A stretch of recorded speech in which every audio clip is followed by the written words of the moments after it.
Boa noite, pessoal. Esse aqui que vos fala é Tyler, do Círculo Vazio, agora vertente consultor, assessor jurídico. Nós temos por princípio diretrizes e metas e objetivos nesse canal, como princípio diretrizes de metodologia, incorporar pequenos vídeos com uma sabedoria ou conhecimento jurídico, sabedoria no sentido de aplicação na prática, ainda de sabedoria jurídica com judicialização, com processos em tese ou processos concretos, dando exemplos de ações, impugnações, manifestações, exceções, questões prejudiciais, de fatos impeditivos, extintivos, modificativos ou de pretensas tutelas, ou todo o seu organograma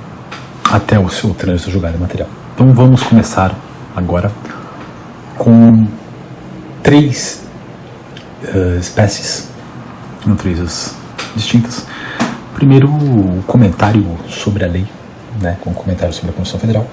em algum dos seus enxertos. Primeiro, sobre o preâmbulo e o artigo 5º, inciso 1. No preâmbulo constitucional da Constituição da República Federativa de 1988, nós temos não uma declaração de direitos, de deveres, mas uma função hermenêutica, propedêutica do momento histórico vivido pelo Constituinte originário em Assembleia Nacional Constituinte, com poder ilimitado, incondicionado e atemporal, podemos dizer assim, ilimitado, incondicionado e atemporal, originário, de criar toda uma ordem política, uma estrutura, uma organização administrativa, financeira, contábil, jurídica, política e econômica, assegurar a criação, assegurar os direitos civis, políticos, econômicos, socioculturais, assegurar os princípios,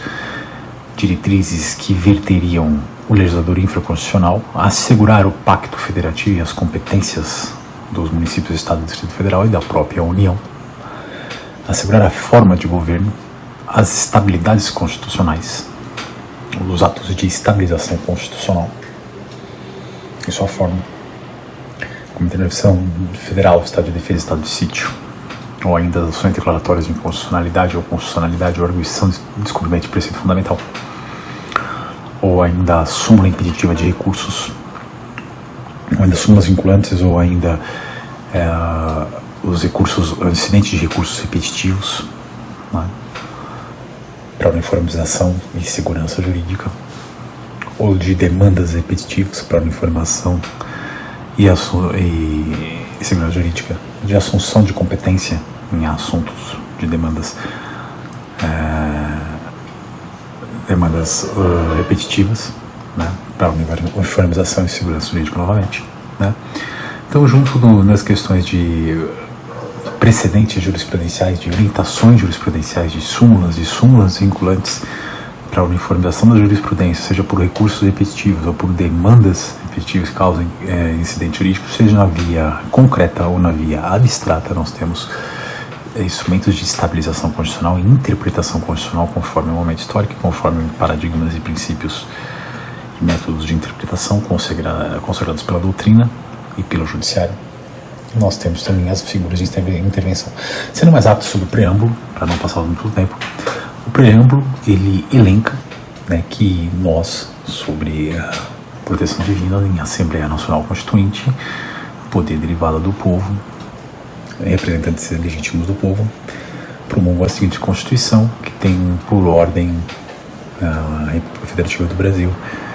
respeitar os direitos civis, políticos e econômicos, construir uma sociedade fraterna, igualitária e justa, baseada na harmonia social e ordem social, solução pacífica dos conflitos na ordem interna e externa, para um desenvolvimento pluralista, para um desenvolvimento social, econômico, cultural, político, uma sociedade pluralista, sem preconceitos. Em tese, mais ou menos é isso.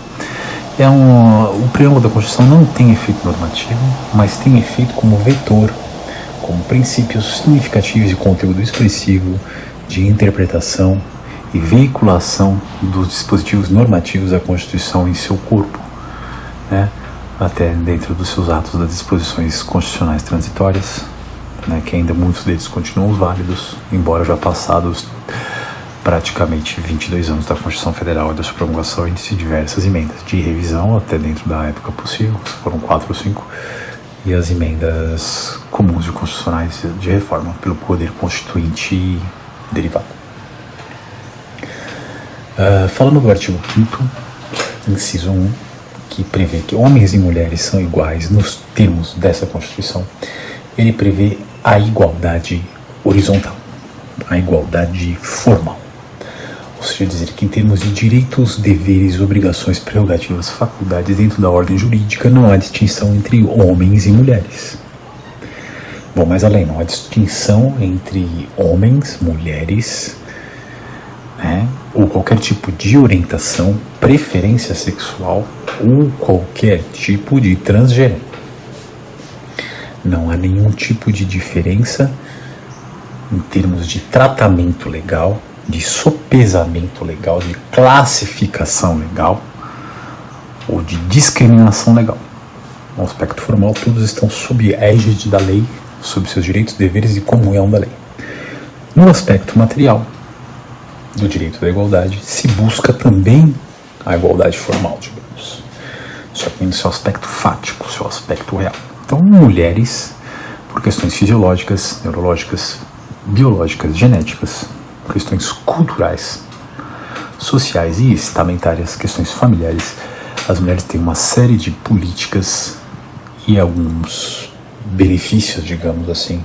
incentivos ou prerrogativas normatizadas na própria Constituição, ainda por normas de eficácia plena, outras de eficácia contida, né? Outras que precisam, que podem ser limitadas, quer dizer, eficácia contida não, perdão, outras por eficácia limitada que precisam de mais, para que sejam efetivas e eficazes e possam atingir os seus melindres, elas precisam do mínimo de uma legislação infraconstitucional condizente, que obviamente não pode se desincompatibilizar com os vetores e os princípios postulados constitucionais para implementar um programa, um projeto, um plano de benefícios, de prerrogativas, de contextos de discriminação aceita constitucionalmente, pois aqui discriminação só aceita aquela que é constitucional, aquela prevista no corpo da Constituição, para que a regulamente, a execute esses planos, projetos e conceitos, para que se dê benefícios, privilégios, prerrogativas, preferências, prioridades, até mesmo no orçamento público ou no tratamento social, para que a mulher tenha a integração completa, apesar de suas diversidades, em termos fisiológicos, neurológicos, biológicos, tenha a integração completa social, econômica e familiar, respeitando-se assim o direito da igualdade material. Assim sim podemos ver também os novos gêneros trazidos e orientações sexuais trazidas na odernidade através de antes pequenas minorias que aos poucos foram crescendo dentro dos aspectos socioeconômicos, culturais e começaram, digamos assim, a controlar um pouco da grande mídia, da grande veiculação de massa, e para sofrerem menos preconceito, menos assédio, menos discriminação, né, no sentido de impedirem que existissem faculdades, direitos, deveres e que participassem da sociedade. Então todo um plano de marketing direto e multinível e ideológico, através de mensagens subliminares e muitas vezes programação neurolinguística, através de grandes personagens em filmes, ou pessoas, ou líderes carismáticos, ou pessoas com fama nas suas profissões que estão nos holofotes, que em tese possuiriam todas essas características da pirâmide de Maslow, sendo pertencente a essas classes que seriam de minoria, com isso fazendo dentro do ideário imaginário da social, que era mais preconceituoso e os barrava, né, de ter acesso a uma série de facilidades, uma série de faculdades, a uma série de portas, uma série de caminhos à sociedade em si, e isso poderia gerar ainda mais assédio, mais exclusão e até tentativa de vilipêndio e nulificação da própria pessoa, como o nazismo, né, o nazismo, começar a aceitar, a estar mais tranquilo, a entender o diferente, a permitir o diferente e chegar num ponto até do diferente praticamente ser o quase que o comum.